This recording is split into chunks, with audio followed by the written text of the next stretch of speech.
Hello 10th standard student. இப்போ நம்ம பார்க்க போகிறது மேக்ஸ் ஃபாஸ்ட் ரிவிஷன். அப்படியே நம்ம பார்த்துட்டு வரலாம். ஓகேங்களா? First important formula, relation and function, both Tamil medium and English மீடியத்துக்கு ரெண்டுக்குமே இருக்குது. அதை பார்த்துக்குங்க. அதை பார்க்க போகிறோம். ஃபஸ்ட்டு டிஸ்ட்ரிபியூஷன் ப்ராப்பர்ட்டி கார்ட்டீசியன் ப்ராடக்டில். ஓகேங்களா? அதில் நீங்கள் பார்த்தீங்கன்னா கொஸ்டின் கேட்பான், A cross B union C equal to A cross B union A cross C. அது நீங்கள் எல்ஹெச்எஸ் ஈக்குவல் டு ஆர்ஹெச்எஸ் நீங்கள் அதை சப்ஸ்டியூட் பண்ணிவிட்டு ஈக்குவேஷன் 1 ஈக்குவேஷன் 2 ஈக்குவலாக வரணும். கடைசியில் நீங்கள் ஆன்சர் எடுத்து இது A cross B union C equal to A cross B union A cross சின்னு நீங்கள் எழுதணும். ஓகேங்களா? இது கொஸ்டின்லேயே இருக்குது. இந்த கொஸ்டினை நீங்கள் சப்ஸ்டியூட் பண்ணாலே உங்களுக்கு 1 மார்க் கிடைக்கும். அடுத்து பார்த்தீங்கன்னா நம்பர்ஸ் அண்ட் சீக்வன்ஸு. அதோட ஃபார்முலா ஏபிக்கு nth டைமுக்கு T N equal to A plus n minus 1 into D. அதேமாரி நம்பர் ஆஃப் வரிசை எண்களின் வடிவம், number of forms A plus D, A plus 2d, A plus 3d, அந்த ஃபார்முலா இருக்குது. இது 3 கன்சிக்யூட்டிவ் டைம் அந்த சம்முக்கு இது யூஸ்ஃபுல்லாக இருக்கும். எக்ஸசைஸ் நம்பர் 2.6 இருக்கும் அந்த சம்மு. அதேமாரி ஜாமெட்ரிக்கல் ப்ரோக்ரஸ், அதோட formula A R squared dot dot dot A R n-1. நீங்கள் அந்த சம்முக்கு இந்த ஃபார்முலா மட்டும் எழுதி வச்சாங்களே உங்களுக்கு 1 மார்க் கிடைக்கும். ஓகேங்களா? அதுக்கடுத்து ஸ்பெஷல் சீரீஸ், இதில் ஒரு சம் கேட்பான்.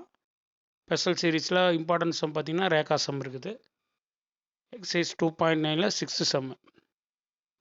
ஓகேங்களா? அதுக்கடுத்து ஜாமெட்ரி ப்ரோக்ரஸ்லேயும் இம்பார்ட்டன்ட் சம் இருக்குது. அதில் பார்த்தீங்கன்னா 555, 333, அதெல்லாம் இந்த ரோமன் லெட்டர் 4ல் இருக்கிற ஃபார்முலா. இந்த number of sum of the first n time n உறுப்புகளின் விகிதம் Sn equal to a r power n-1 divided by r-1. இந்த ஃபார்முலாவில் 555, 333 சம் வரும். அது இம்பார்ட்டன்ட் சம் தான், கம்பல்சரி கேட்கக்கூடிய சம்மு. ஓகேங்களா? அடுத்து ஸ்பெஷல் சீரீஸில் ஒரு சம் கேட்பான், அதான் ரேகா சம். இதை ரிப்பீட்டடாக கேட்குறான். அது இல்லைன்னா இந்த ஃபார்முலா மட்டும் நீங்கள் எழுதி வச்சிங்கன்னா போதும். ஸ்பெஷல் சீரீஸில் ஒரு சம் வரும், ஜாமெட்ரிக்கல் ப்ரோக்ரஸில் ஒரு சம் வரும், அரித்மெட்டிக் ப்ரோக்ரஸில் ஒரு சம் வரும். இந்த 3 டாப்பிக்லேருந்து ஒரு சம் வர அதிக வாய்ப்பு இருக்குது. அதுக்கடுத்து அல்ஜிப்ரா உங்களுக்கு தெரியும். Exercise 3.2 relation between LCM GCD, அந்த இதை கொடுத்துருக்காங்க. அது அப்படியே ஃபார்முலா மட்டும் இருக்குது இதில். அதில் சம்மு நீங்கள் எக்ஸசைஸ் 3.2ல் இருக்கிற எல்லா சம்மும் ஃபுல்லாக ப்ராக்டிஸ் பண்ணிக்கோங்க. ஓகேங்களா? இந்த number of roots quadratic equation, இது எக்ஸசைஸ் 3.12ல் இருக்கும். ஓகேங்களா? அது ஃபுல்லாக இப்போ ஃபார்முலா வச்சு பார்த்து வச்சுக்கோங்க. குவாட்ரேட்டிக் ஈக்குவேஷன் ஃபார்முலா பார்த்துக்குங்க. ஓகே, இதில் கொஞ்சம் முக்கியமில்லை, அடுத்து பார்க்கலாம். கோஆர்டினேட் ஜாமெட்ரி, அதில் பார்த்தீங்கன்னா இதில் area of the triangle, area of the quadrilateral, லாஸ்ட்டில் இருக்குத நாட்கரத்தின் பரப்பு, முக்கோணத்தின் பரப்பு, அந்த ஃபார்முலா வச்சு ஞாபகத்து வச்சுக்கோங்க. இதில் ஒரு ஃபார்முலா கொடுத்துருக்காங்க, அது இல்லாட்டி இன்னொரு ஃபார்முலா இருக்குது. Area of the குவாடிலேட்டருக்கு 1/2 x1 x2 x3 x4 x1, அது கீழே x1 y1 y2 y3 y4 y1 square யூனிட்னு formula இருக்குது. அதில் சப்ஸ்டியூட் பண்ணிட்டீங்கன்னா அந்த வேல்யூ கிடச்சிடும். அது சம் நம்பர் எக்ஸசைஸ் 5.1ல் 5, 6, 7. இந்த சம்மு ரொம்ப இம்பார்ட்டன்ட். அதுலேயே கே சம் இருக்குது, அதுவும் ரொம்ப இம்பார்ட்டன்ட். அதுவும் பார்த்துக்க, நான் ஓரளவே சொல்லிட்டு வரேன்.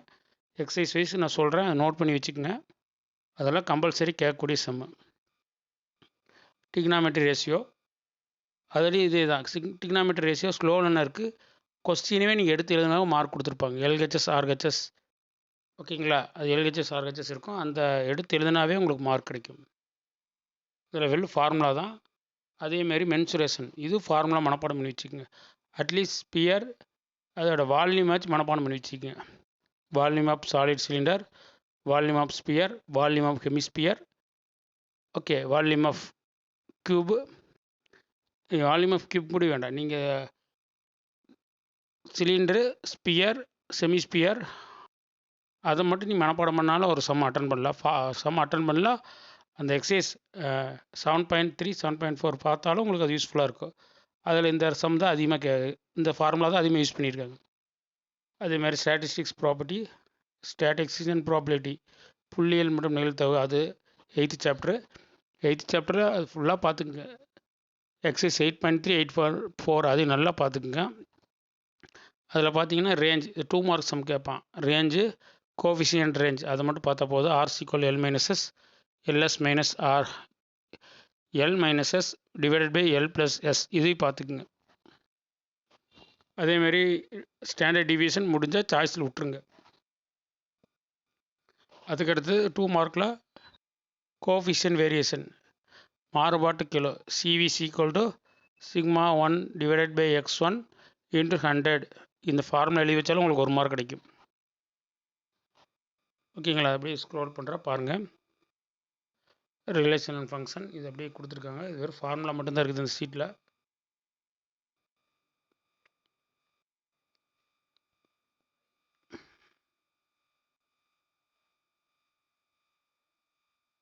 ஓகே, இதில் பாருங்கள் 1 மார்க் இருக்குது. இந்த பிடிஎஃப்பில் பார்த்துங்க. 1 மார்க்கு இம்பார்ட்டன்ட் 1 மார்க்கு எந்தெந்த இயரில் என்னென்ன 1 மார்க் கேட்டாங்கன்னா அது ஃபுல்லாக இருக்குது. அதை நோட் பண்ணி வச்சுக்கோங்க. கிரியேட்டிவ் சம் 1 மார்க்கில் அது நிறைய இருக்குது. கிரியேட்டிவ் சம் கூட 1 மார்க்கு கீழே கொடுத்துருக்காங்க. கிரியேட்டிவ் எம்சிக்யூ அப்படியே பாருங்கள். டெக்ஸ்ட் புக்கு அப்படியே இருக்குது. அப்படியே ஸ்க்ரீன்ஷாட் எடுத்து வச்சுங்க. அப்படியே ஃபாஸ்ட் ரிவிஷனுக்கு அது யூஸ்ஃபுல்லாக இருக்கும். அப்படியே ஃபாஸ்ட் ரிவிஷன் அதுதான் நான் பண்ண போகிறோம். 1 மார்க்கு ஸ்டாப் பண்ணி சும்மா ஒரு ரீட் பண்ணி வச்சுக்கோங்க. 1 மார்க்கு ஆல்ரெடி ஷார்ட்கட்டில் நீங்கள் வச்சுருப்பீங்க. ஷார்ட்கட் போட்டு படிச்சிருப்பீங்க. ஸ்கூல்லேயே சொல்லி கொடுத்துருப்பாங்க. இப்போ அந்த 1 மார்க்கில் உங்களுக்கு என்னென்ன இயரில் என்னென்ன கேட்டாங்களுக்கு 1 மார்க் தான் இது. அது அப்படியே ஃபாஸ்ட் ரிவிஷனுக்கு உங்களுக்கு யூஸ்ஃபுல்லாக இருக்கும். ஓகே, அப்படி மூவ் பண்ணிகிட்டே வர பாருங்கள். அதுக்கடுத்து 8 மார்க் கொஸ்டின் பாருங்கள்.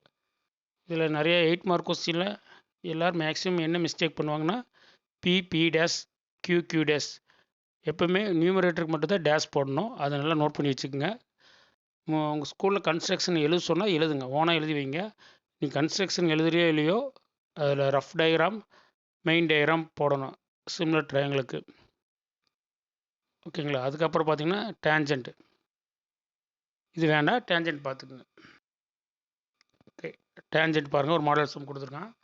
நீங்கள் வெரிஃபிகேஷன் பண்ணணும். டேஞ்சன்ட்டில் நிறைய பேர் வெரிஃபிகேஷன் பண்ண மாட்டேறீங்க. அது கண்டிப்பாக பண்ணணும். நீங்கள் வெரிஃபிகேஷனுக்கு குத்து மதிப்பாக நீங்கள் எழுதி வச்சாலே ஒரு மார்க் போட்டுருவாங்க. கண்டிப்பாக நீங்கள் சிமிலர் ட்ரையாங்கிள் அட்டன் பண்ணுங்கள். டேஞ்சன்ட்டு உங்களுக்கு லென்த்துன்னு கேட்டால் அட்டன் பண்ணாதீங்க. உங்களுக்கு எடுக்க தெரிஞ்சால் அதை அட்டன் பண்ணுங்கள். முடிஞ்ச அளவுக்கு அதை அவாய்ட் பண்ணிக்கோங்க. ஓகே, அடுத்தது கிராஃபு ஜாமெட்ரி இம்பார்ட்டன்ட் கொடுங்க. அதை வேஸ்ட் பண்ணிடாதீங்க டைமை. ஒழுங்காக போடாத இம்பார்ட்டன்ட் கிராஃப் மட்டும் பார்த்துட்டு போகாதீங்க. ஒரு வேளை கொஸ்டின் டஃப்பாக கேட்டால் வேறு ஏதாவது கிராஃப் கேட்டு வைப்பான். ஏன்னா கிராஃப்லேயே 2 விதமான கிராஃப் இருக்குது. 3.15 3.16. நம்ம 3.16 மேக்ஸிமம் ஸ்கூல்லையில் சொல்லியே தரதில்லை. நீங்கள் அதை விட்டுருங்க. 3.15 இருக்கிற எல்லா சம்மும் ஃபுல்லாக பாருங்கள். ஃபுல்லாக பார்த்தாவே உங்களுக்கு மார்க் வந்துடும். மெயினாக எக்ஸசைஸ்லாம் ஃபஸ்ட்டு 4 சம்மும் எக்ஸாம்பிளில் ஃபஸ்ட்டு 2 சம்மும் நல்லா பார்த்துக்குங்க. எக்ஸாம்பிள் பார்த்தீங்கன்னா வர்ஷிகா பஸ் சம் இருக்குது. அதுக்கடுத்து நிஷாந்த் இந்த 3 சம்மும் பார்த்துக்குங்க. இதில் பார்த்தீங்கன்னா எக்ஸசைஸில் second sum, third sum, fourth sum, last sum அது நல்லா பார்த்துங்க. இந்த பிடிஎஃப்பில் இருக்குது. அட்லீஸ்ட் போகும்போது என்ன பண்ணுறீங்கன்னா அந்த கிராஃபோட சொல்யூஷனாச்சு பார்த்துட்டு போங்க. ஸ்கேலு சொல்யூஷன் கரெக்டாக நோட் பண்ணுங்கள். ஸ்கேலு சொல்யூஷன் எல்லாமே நோட் பண்ணி வச்சுக்கோங்க. அதை மனப்பாடமே பண்ணிட்டு போயிருங்க. முடிஞ்சளவு புக் பேக் கொஸ்டின் தான் கேட்பான். அதோட ஸ்கேலை சொல்யூஷனாச்சு மனப்பாடம் பண்ணிட்டு போங்க. பெரும்பாலும் ஸ்டூடெண்ட் அங்கே போய் எல்லாம் சொதப்பி வச்சிடுறீங்க. எக்ஸாமில் போய் சொல்யூஷன் எதுவும் தெரியாத மாற்றி எழுதி வச்சிடுறீங்க. அதனால் சொல்யூஷன் அதோட ஆன்சரை கொஞ்சம் பார்த்துட்டு போங்க தயவுசெய்து. அதில் உங்களுக்கு ஃபுல் மார்க் வேணும்னா நீங்கள் கரெக்டாக எழுதணும். ஸ்டெப் பை ஸ்டெப்பாக தான் மார்க் போடுவாங்க. நீங்கள் கிராஃபே சொல்யூஷனே தப்பாக எழுதுனீங்கன்னா உங்களுக்கு மார்க் கிடையாது. கிராஃபில் நீங்கள் சொல்யூஷன் கிராஃப்லேயோ அதே ஆன்சர் சொல்யூஷன்லேயும் எழுதணும். நீங்கள் கிராஃபில் ஒன்று குறிக்கிறீங்க, சொல்யூஷனில் ஒன்று எழுதுறீங்க. அப்படி எழுதக்கூடாது. சொல்யூஷனில் என்ன இருக்கிறதோ அதே தான் கிராஃபில் குறிக்கணும். உங்களுக்கு வர கிராஃபு அப்படியே கரெக்டாக ஒரு எக்ஸாக்டாக ஒரு எல்லாமே பாக்ஸ் போட்டு கொடுத்துருவாங்க. அப்போ முன்னே என்ன எழுதுனா அதில் அது என்ன வேரியேஷனும் எழுதணும். அதுக்கு 1 மார்க். டைரக்ட் வேரியேஷனாக இன்டைரக்ட் வேரியேஷனாக எழுதணும். அதுக்கு 1 மார்க் கிடைக்கும். இப்போ ஸ்கேல் இருக்குது அதுவும் எழுதணும். அதுக்கு 1 மார்க் கிடைக்கும். பிச்சு மார்க் போடுவாங்க. நீங்கள் எல்லாமே கரெக்டாக எழுதினா தான் மார்க் போடுவாங்க. நீங்கள் வெறும் ஸ்கேல் தப்பு எழுதினாலும் மார்க் போட மாட்டாங்க. அது பார்ப்பாங்க. இந்த கிராஃபில் இருக்கிற ஸ்கேல் தான் எழுதியிருக்கானா அப்படின்னு பார்ப்பாங்க. நீங்கள் வேறு ஏதாவது எழுதினீங்கன்னா மார்க் போட மாட்டாங்க. ஓகேங்க. அப்படியே ஸ்க்ரோல் பண்ணிட்டு வர பாருங்கள். இதே அடுத்து 3.16 கிராஃபு, அது வேண்டாம், டாப்பர்ஸ் மட்டும் பார்த்துக்குங்க. அதுக்கடுத்து தியரம் 3 தியரம் தான் பார்க்க போகிறோம். பேசிக் properties theorem, angle bisector theorem, Pythagoras theorem. அது மட்டும் நல்லா பார்த்துக்குங்க. ஓகேங்களா? அதில் பார்த்தீங்கன்னா தியரத்தில் ஸ்டேட்மெண்ட் கரெக்டாக எழுதணும், அதுக்கு ஒரு மார்க்கு, டயக்ராமுக்கு ஒரு மார்க்கு, ப்ரூஃப் அதுக்கு ஒரு மார்க் கிடைக்கும். அதுக்கப்புறம் பார்த்தீங்கன்னா ஸ்டேட்மெண்ட்டு, கன்ஸ்ட்ரக்ஷனு, ரீசன்ஸ், ஸ்டேட்மெண்ட் எழுதணும். நீங்கள் பார்த்தீங்கன்னா ப்ரூவ் தட் எழுதுறது ஆன்சரும் நீங்கள் எழுதுகிற ஆன்சரும் ஒரே மாதிரி இருக்கணும். அது ஒரு ஆன்சர், இது ஒரு ஆன்சர் எழுதக்கூடாது. அதுக்கடுத்து பார்த்தீங்கன்னா சீவாஸ் தீரம், அது சின்ன தீரம் தான், 2 மார்க்கில் கேட்க வாய்ப்பு இருக்குது. அப்புறம் மெனலஸ் தீரம், வித்தவுட் ப்ரூஃபு, நீங்கள் டயக்ராம் போட்டு அதை எழுதி வச்சாலே உங்களுக்கு மார்க் போட்டுருவாங்க. ஸ்டேட்மெண்ட் உங்களுக்கு தெரிஞ்ச எழுதுங்க, இல்லைன்னா அதோட ஆன்சரை நல்லா எழுதுவீங்க. அதுக்கடுத்து பார்த்தீங்கன்னா கன்சர்வேஷன் பேசிக் ப்ராப்பர்ட்டிஸ் தீரம் இதில் இருக்குது. நீங்கள் ஆங்கிள் பைசெக்டர் தீரம் நல்லா பார்த்துக்குங்க. ஓகே ஓகே இது மட்டும் பார்த்தீங்கன்னா கடைசி நிமிஷத்துக்கு ரிவிஷனுக்கு இதை நல்லா பார்த்துட்டு போங்க. இதில் மட்டும் மிஸ்டேக்கே பண்ணிடாதீங்க. இதில் மட்டும் நீங்கள் ஃபுல் மார்க் வாங்கணும். கிராஃபு, ஜாமெட்ரி, தியரம் இதெல்லாம் கன்ஃபார்ம் மார்க்கு அண்டு 1 மார்க். இதெல்லாம் நீங்கள் எழுதினாவே நீங்கள் மேக்ஸிமம் பாஸ் ஆகிடலாம். அதேமாரி 555, எக்ஸைஸ் 2.8ல் 555, 333, எக்ஸைஸ் 2.9ல் ரேகா சம்மு, அதோட ஃபார்முலா மனப்பாடம் பண்ணி வச்சுக்கோங்க. அப்புறம் எக்ஸைஸ் 5.1ல் கோஆர்டினேட்டர் சம்மு 5, 6, 7 அதையும் நல்லா பார்த்து வச்சுக்கோங்க. அப்புறம் எக்ஸைஸ் 1.1ல் சம் எல்லாம் பார்த்துக்குங்க. 2 மார்க்கும் பார்த்துக்குங்க. எக்ஸைஸ் 1.1, 1.2 இதில் 2 மார்க்கும் பார்த்துக்குங்க. ரெண்டுலேருந்து ஒரு 2 மார்க் கேட்க வாய்ப்பு இருக்குது. அதுக்கப்புறம் பார்த்தீங்கன்னா எக்ஸைஸ் 1.1, 1.2 இதுலேருந்து ஒரு 5 மார்க் வரலாம். அப்படி இல்லைன்னா எக்ஸைஸ் 1.5ல் F of G, G of F அந்த மாதிரி சம் இருக்குது. அதில் 8th சம்மாச்சும் பார்த்துக்குங்க. அதில் 3 ரோமன் லெட்டர் இருக்கும். அதில் ஆன்சராச்சும் கொஞ்சம் பார்த்து வச்சுட்டு போங்க. கொஞ்சம் அட்டன் பண்ணி வைங்க. நீங்கள் முடிஞ்ச அளவுக்கு 100 மார்க் அட்டன் பண்ணணும். பாஸ் ஆக வேண்டிய ஸ்டூடெண்ட்டு 100 மார்க் அட்டன் பண்ணணும். அப்போனா ஒரு அளவுக்கு மார்க் வரும். நீங்கள் ஜஸ்ட்டு 50 மார்க் எழுதுனீங்கன்னா நீங்கள் எதாவது மிஸ்டேக் பண்ணியிருந்தால் உங்களுக்கு மார்க் குறைய வாய்ப்பு இருக்குது. 50 மார்க் எழுதிங்கன்னா உங்களுக்கு 30 மார்க் கிடைக்கும். அப்பயும் ஃபெயிலாக வாய்ப்பு இருக்குது. அதனால் இந்த ஸ்லோ லேர்னர் மட்டும் 100 மார்க் எல்லா கொஸ்டின் அட்டன் பண்ணி வைங்க. அட்லீஸ்ட் ஃபார்முலா வச்சு மனப்பாடம் பண்ணிக்கங்க. அதுக்கு தான் இந்த வீடியோ போட்டேன். ஒன்லி ஃபார்முலா மட்டும்தான். ஃபார்முலா, கிராஃபு, ஃபைனல் ஆன்சர் பார்த்து வச்சுங்க. ஸ்டெப் போட்டு ஃபைனல் ஆன்சர் வச்சு எழுதுவீங்க. அட்லீஸ்ட் உங்களுக்கு ஃபுல் மார்க் கொடுத்துருவாங்க. ஃபுல் மார்க் கொடுக்காட்டி உங்களுக்கு தப்பு இல்லாத எழுதுறதுக்கும் 1 மார்க்கு, அரை மார்க் இப்படி பிச்சு பிச்சு போட்டு உங்களுக்கு மார்க் வர அதிகமாக வாய்ப்பு இருக்குது. 35க்கு மேலே வாங்கலாம். Okay student, thank you.